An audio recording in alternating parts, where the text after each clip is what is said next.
To prepare for fights against the enemies of tomorrow, the Marine Corps asked Marines and sailors to write science fiction stories about the future of combat, said Lieutenant Colonel Dan Schmidt of the Marine Corps Warfighting Laboratory.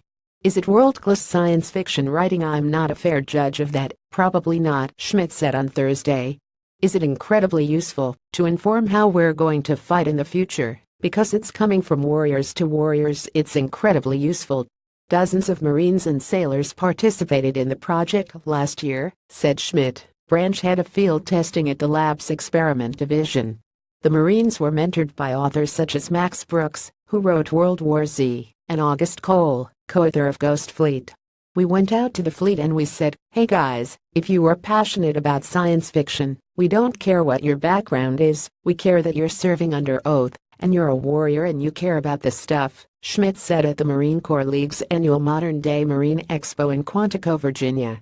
We're going to give you these guidelines. This is what we think the future operating environment is, and we think here are some of our challenges, he said. For instance, a megacity that has 130-story buildings set 75 years in the future, where there is a competition for international resources like fresh water.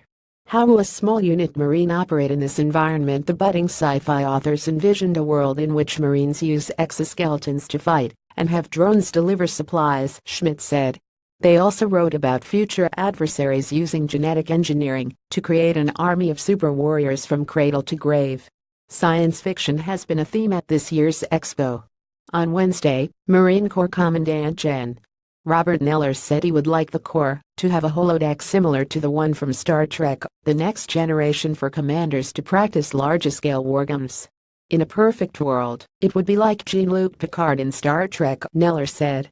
I'd walk into the holodeck and I'd go, computer, Battle of Waterloo, 1812, Prussian Army, I am in command, simulation, go. That'll be here one day. You and I probably won't see it. That's what we need. We need the reps, because we can't afford to make a mistake in the fight. Schmidt hopes to be able to implement the sci-fi project again, but that depends on how much funding the Marine Corps gets, he said. The stories are so valuable because they instigate debate at the Warfighting Laboratory about preparing for future warfare, he said. Instead of putting more dirt on the Maginot Line, maybe we should be using our diesel engines for something else than bulldozers, Schmidt said.